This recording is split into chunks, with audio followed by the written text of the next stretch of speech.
Hi boys and girls, कैसे हो आप सब। आज हम carbon classes NEET UG academy में प्रिपरेशन ऑफ फिनॉल स्टार्ट करने वाले हैं। सो लास्ट लेक्चर्स में हमने प्रिपरेशन ऑफ अल्कोहल्स देखा था। अब इस लेक्चर में हम प्रिपरेशन ऑफ फिनॉल्स पे बात करने वाले हैं। तो शुरू करते हैं अपना प्रिपरेशन ऑफ फिनॉल्स। सो पहले फिनॉल्स के पहले प्रिपरेशन में हम क्या देखेंगे, हम देखेंगे प्रिपरेशन ऑफ फिनॉल फ्रॉम हैलोअरीन्स। ठीक है, प्रिपरेशन ऑफ फिनॉल्स फ्रॉम हैलोअरीन्स। अब ये मैंने एक फिनॉल बना दिया, सॉरी हैलोअरीन बनाया। ठीक है, हैलोअरीन बनाया और हैलोअरीन बनाने के बाद मैंने इसको रिएक्ट कराया किससे, एक एल्किली से। टेम्परेचर प्रेशर की कंडीशंस क्या थी, तो 673 केल्विन टेम्परेचर था और 300 एटीएम प्रेशर था। तो इस पे रिएक्ट होने के बाद हमें क्या मिला, हमें एक आयन मिला जिसको हम कहते हैं सोडियम फेनॉक्साइड आयन। क्या नहीं हुआ, Cl हटा, वहाँ पर ONA ग्रुप आके सब्सिट्यूट हो गया। अब वो कैसे हुआ वो हम अभी आगे रिएक्शन में देखेंगे, मैकेनिज्म में देखेंगे। इस आयन को कहते हैं क्या, इस आयन को कहते हैं sodium phenoxide ion. Sodium phenoxide ion. फिर सोडियम फिनॉक्साइड आयन को हमने रिएक्ट कराया किसी एसिड की प्रेजेंस में, मैंने यहाँ HCl ले लिया। सो हमें क्या मिला, हमें मिला phenol plus NaCl। Got it. तो ये अपनी हो गई सिंपल सी रिएक्शन। अब इस रिएक्शन के मैकेनिज्म की बात करते हैं। सो इस रिएक्शन के मैकेनिज्म में एक स्पेशल टाइप का इंटरमीडिएट बनता है। उस इंटरमीडिएट को कहते हैं हम बेंजाइन। ठीक है, बेंजाइन। तो बेंजाइन का स्ट्रक्चर कैसे होता है देख लो। सो ये हो गया आपका बेंजाइन का स्ट्रक्चर। और बेंजाइन कैसा मॉलिक्यूल है, बेंजाइन आपका अनस्टेबल मॉलिक्यूल है। बात समझ में आ रही है, बेंजाइन आपका अनस्टेबल मॉलिक्यूल है।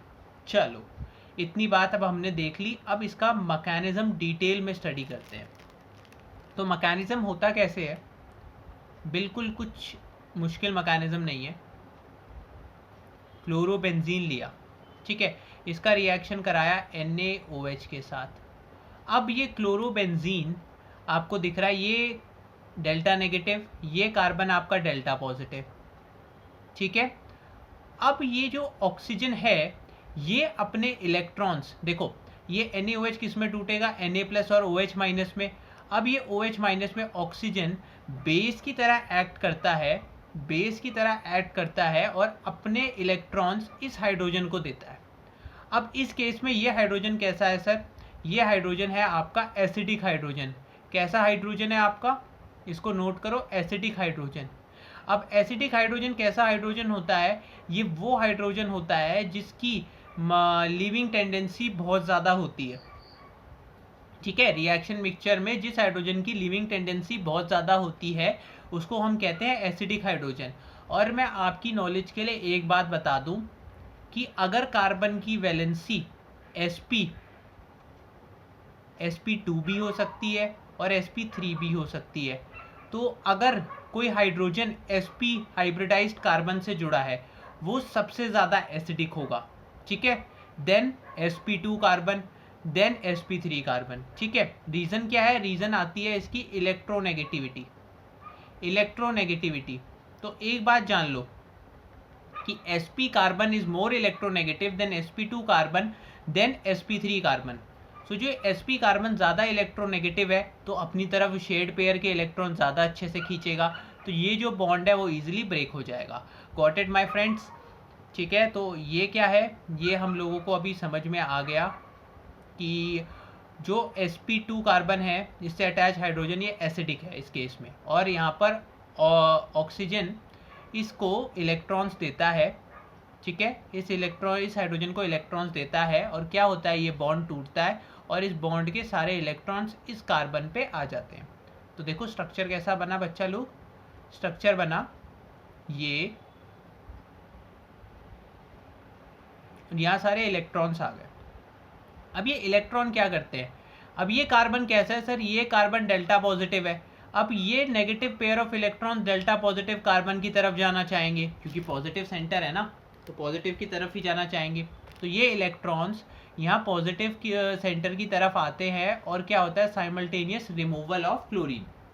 तो देखो नेक्स्ट स्टेप क्या हुआ, नेक्स्ट स्टेप हुआ तुम्हारा these shared pair of electrons यहाँ पर बॉन्ड बनाते हैं और क्या होता है, Cl रिमूव हो जाता है। बात समझ में आई? अब Cl रिमूव हो जाता है तो ये क्या बन गया बच्चा लोग, ये बन गया बेंजाइन। बेंजाइन, बात समझ में आई? This is formation of benzene and benzene is a unstable molecule. Benzene is unstable molecule. बात समझ में आई? सो बेंजाइन बन गया। अब देखो अब क्या हो रहा है यहाँ पर,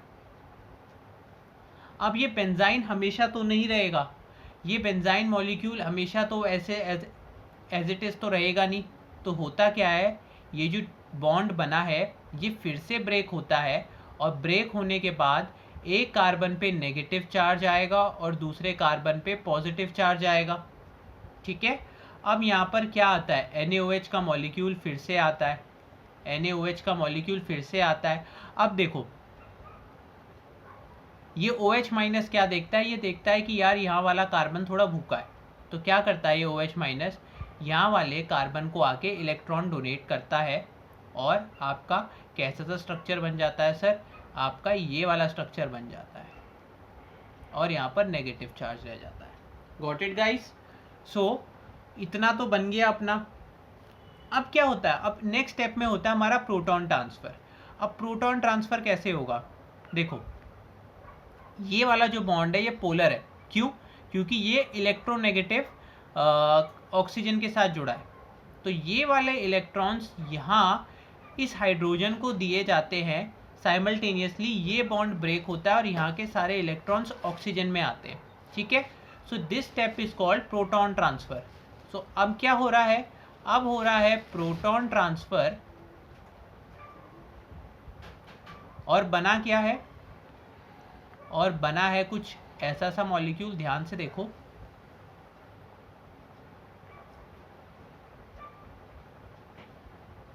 और यह हाइड्रोजन आके सब्स्टिट्यूट हो जाता है। Got it? अब प्रोटॉन ट्रांसफर हो गया। अब यहाँ पर ऑक्सीजन पे नेगेटिव चार्ज है, यहाँ पर Na पॉजिटिव लगा दो, so that we get the formation of sodium phenoxide ions. Got it? छोटे बच्चे लोग, आपको समझ आया, सोडियम फिनॉक्साइड आयन बन गया। नाउ सिंपली इसमें HCl डाल दो। ठीक है, HCl डाल दो, एसिडिफिकेशन कर दो और आपको क्या मिल जाएगा, आपको फिनॉल मिल जाएगा, आपको फिनॉल मिल जाएगा। क्या कहते हैं इसको, एसिडिफिकेशन, एसिडिफिकेशन। नाउ एक इम्पॉर्टेंट पॉइंट मैंने यहाँ पर आपको बताना है, इस प्रोसेस को क्या कहते हैं हम, इस प्रोसेस को कहते हैं डाउस प्रोसेस। क्या कहते हैं हम इसे, डाउस प्रोसेस, इस पूरी रिएक्शन को। अब ये डाउ कौन है सर, ये वो ही डाउ है जो जिसकी कंपनी भोपाल गैस ट्रेजेडी, याद है ना, शायद 1984 की बात है, ये वो ही डाउ है जिसकी कंपनी भोपाल गैस ट्रेजेडी के लिए रिस्पॉन्सिबल थी। ठीक है, सो उसी ने ये प्रोसेस बनाया है, तो उसी के नाम पे प्रोसेस पड़ गया Dow's process. Got it? So ये अपना सिंपल मैकेनिज्म था फ्रॉम हेलोअरीन्स। नेक्स्ट बात करते हैं अपने प्रिपरेशन में from benzene sulphonic acid. So boys and girls, next method की बात करते हैं। Next method is your preparation from benzene sulphonic acid. So benzene sulphonic acid से प्रिपरेशन देखते हैं, कैसे हम फिनॉल को प्रिपेयर कर सकते हैं। बहुत रैदर सिंपल सी प्रोसेस है, करना कुछ नहीं है, बेंजीन लेनी है। ठीक है, बेंजीन लेनी है, सबसे पहले उसमें ओलियम डालना है। ओलियम तुम सब लोगों को पता है ना क्या होता है, बता देता हूँ। अरे बेंजीन के नीचे ओलियम लिख दिया मैंने। सो यहाँ ले लो, oleum is H2S2O7। Got it? H2S2O7 is your oleum. So oleum लिया हमने, अब ओलियम से कैसी प्रोसेस होती है, यहाँ पर होगी electrophilic substitution reaction, electrophilic substitution होगा और क्या आके जुड़ेगा, क्या आके जुड़ेगा, SO3H, SO3H। और ये मैंने पूरा प्रोसेस आपको एक वीडियो में बता रखा है इलेक्ट्रोफिलिक सब्स्टिट्यूशन का ऑफ हेलोएरीन्स एंड हेलोएल्केन्स में आपको मिल जाएगा।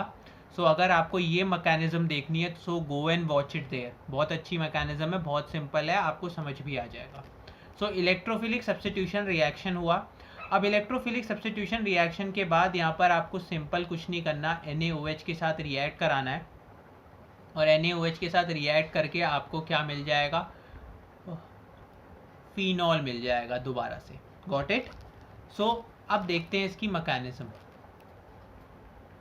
अब तुम कहोगे सर हर बात पे तो मैकेनिज्म शुरू कर देते हैं, तो स्टूडेंट्स मैकेनिज्म बताने से होता ये है कि आप लोगों को ईजिली समझ आ जाता है प्रोसेस।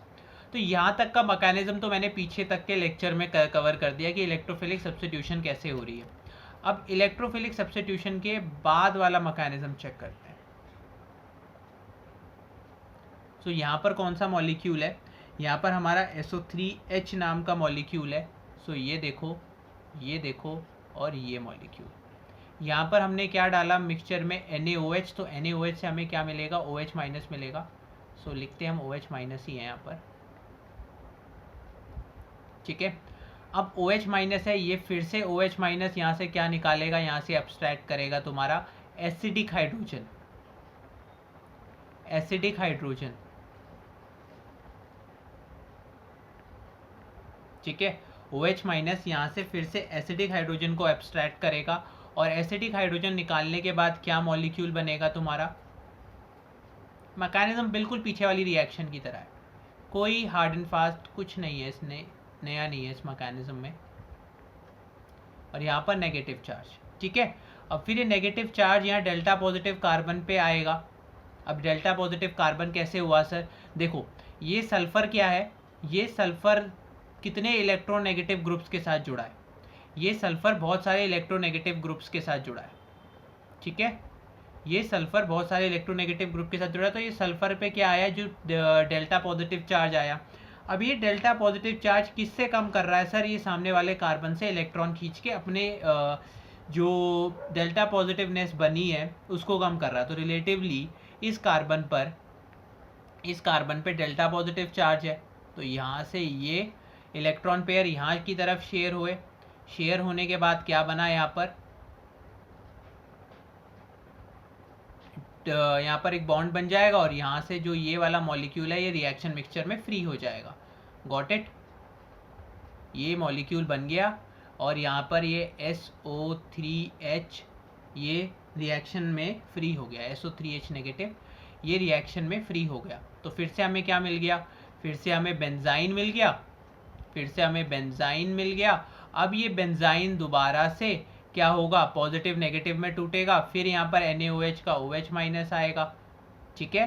फिर यहाँ पर NaOH का OH माइनस आएगा, फिर से यहाँ पर कुछ एज इट इज़ ये मॉलिक्यूल बनेगा OH, यहाँ पर negative charge.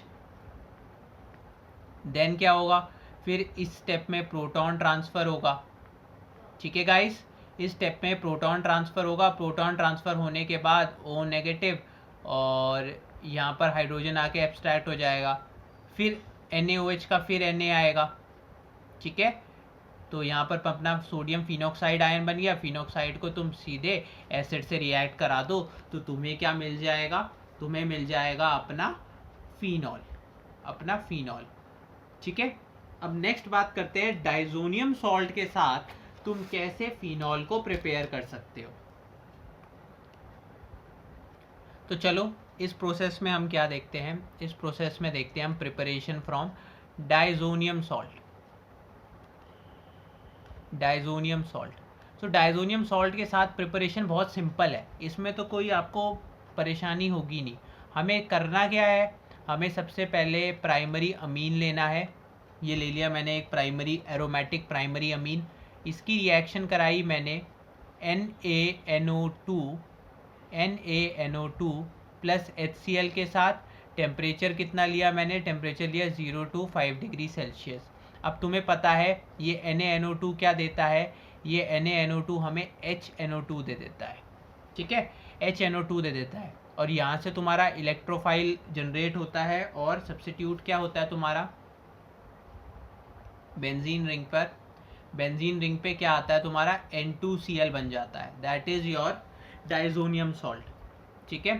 So this is your diazonium salt. अब यहाँ से प्रोसेस रैदर बहुत सिंपल है, कुछ नहीं करना तुम्हें, गर्म पानी में H2O को वार्म करना है और रिएक्शन अपने आप हो जाएगी।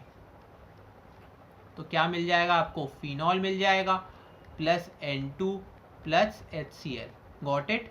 अब क्यों मिलता है, मतलब यहाँ पर जो N2 है ना ये ऊपर, ये N2 is a good leaving group, N2 is a good leaving group, ये बात याद रख लेना। तो इसीलिए यहाँ पर फटाक से सब्स्टिट्यूशन हो जाता है, कोई हमें मेहनत करने की ज़्यादा ज़रूरत नहीं है, गॉट इट। अब हम नेक्स्ट लेक्चर में पढ़ेंगे मैकेनिज्म फ्रॉम क्यूमीन्स। Till then friends, follow, like and subscribe the channel and follow करते रहना बिल्कुल, और सब्सक्राइब करना और अपने जो फ्रेंड्स को इनकी ज़रूरत है उन तक इस वीडियो को शेयर करना। So thank you guys for watching.